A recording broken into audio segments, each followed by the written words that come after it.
പരിപ്പ് വെച്ച് ടേസ്റ്റി ആയിട്ടുള്ള ഒരു അടിപൊളി പായസം ഉണ്ടാക്കിയാലോ. അപ്പം നമുക്ക് ആദ്യം ശർക്കര പാനിയാക്കാവേ. അപ്പം ഞാൻ 1 കപ്പോളം ശർക്കര എടുത്തിട്ടുണ്ട്. ആ 1 കപ്പ് ശർക്കര നമുക്ക് ഇതിലോട്ട് ചേർത്ത് കൊടുക്കാം.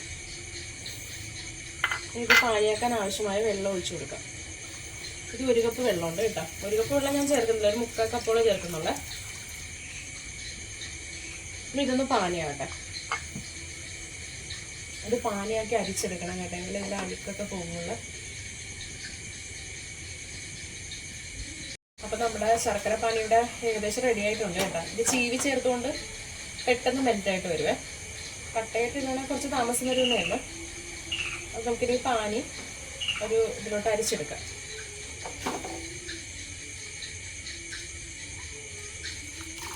ഒത്തിരി തിക്ക് കൺസിസ്റ്റൻസിയിലല്ല എടുത്തേക്കുന്ന, ഒത്തിരി തിക്കായിട്ട് എടുക്കണ്ട.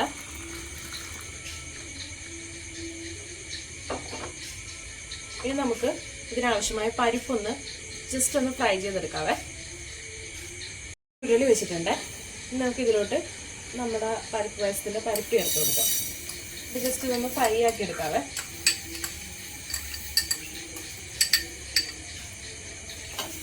ജസ്റ്റ് ഒന്ന് ഫ്രൈ ആകട്ടെ.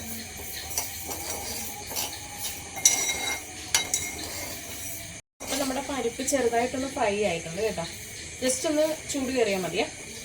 ഇത് നമുക്കിതൊന്ന് ഗ്യാസ് ഓഫിട്ട് നമുക്ക് കഴുകിയെടുക്കാവേ. പരിപ്പ് നമുക്കൊരു പാത്രത്തിലോട്ട് എടുത്തിട്ട് നമുക്ക് കഴുകിയെടുക്കാം. നമുക്ക്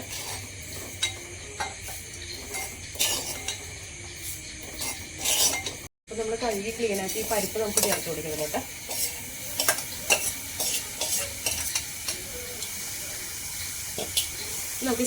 നമുക്ക് ഇതിലോട്ട് ഈ ശർക്കരപ്പാൻ ഒഴിച്ചു കൊടുക്കാവേ.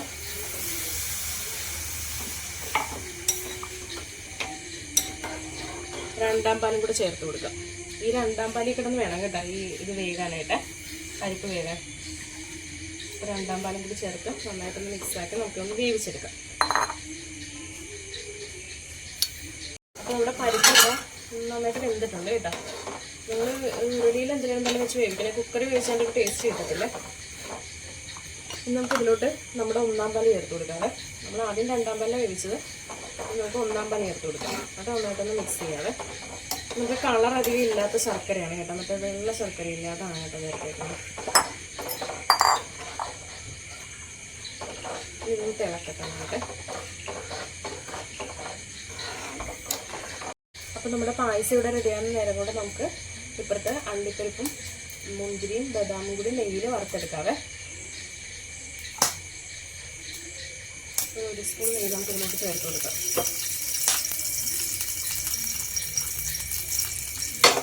നെയ്യിൽ നിരക്കാണ് കേട്ടോ. നെയ്യ് ചൂടായിട്ടുണ്ട്, നമുക്ക് ഇതിനോട്ട് ചേർത്ത് കൊടുക്കാം.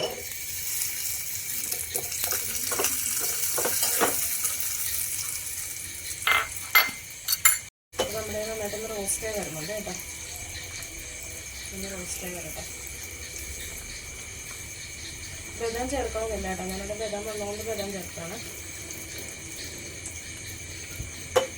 അപ്പം നമ്മുടെ ഇതിവിടെ റെഡി ആയിട്ടുണ്ട്, റോസ്റ്റ് ആയിട്ടുണ്ട് മുന്തിരിയൊക്കെ. അപ്പം നമുക്കിത് നമ്മുടെ പായസത്തിലോട്ട് ചേർത്ത് കൊടുക്കാവേ.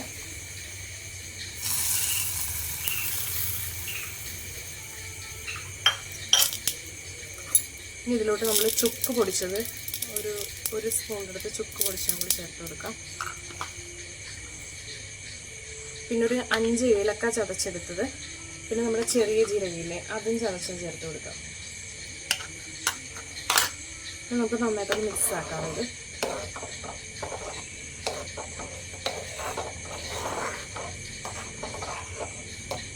അപ്പോൾ നമ്മുടെ ടേസ്റ്റി ആയിട്ടുള്ള പരിപ്പ് പായസം ഇവിടെ റെഡി ആയിട്ടുണ്ട് കേട്ടോ. ഇതെല്ലാവർക്കും പെട്ടെന്ന് ഉണ്ടാക്കിയെടുക്കാൻ പറ്റുന്ന ഒരു റെസിപ്പിയാണ്. നമ്മുടെ പായസം റെഡി ആയിട്ടുണ്ട്. നമുക്ക് ഇതിന് കോമ്പിനേഷൻ ആയിട്ട് കുറച്ച് പപ്പടം കൂടി കാച്ചിയെടുക്കാവേ. പപ്പടം കൂടി കാച്ചി നമുക്ക് പായസം കഴിക്കാം. ആയിട്ടുണ്ടെന്ന് ടെസ്റ്റ് അടിക്കാവേ. പപ്പടം കുറച്ച് ഇട്ട് നോക്കുമ്പോൾ പൊങ്ങുന്ന ചൂടായിട്ടുണ്ട്. അപ്പോൾ നമ്മുടെ എണ്ണ ചൂടായിട്ടുണ്ട്. ഇനി നമുക്ക് ഓരോ പപ്പടം ചുട്ടെടുക്കാം. അപ്പോൾ പായസവും പപ്പടവും റെഡി ആയിട്ടുണ്ട്. അപ്പോൾ ഞാൻ അതിലേക്ക് ടേസ്റ്റ് ചെയ്യാൻ പോവാണ്. നമുക്ക് കുറച്ച് പായസം ഒഴിക്കാം.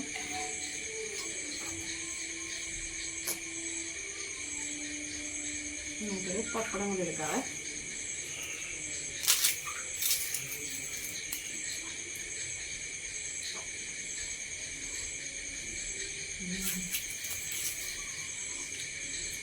നന്നായിട്ടുണ്ട് കേട്ടോ, നല്ല മധുരവും നല്ല ടേസ്റ്റും ഉണ്ട് കേട്ടോ.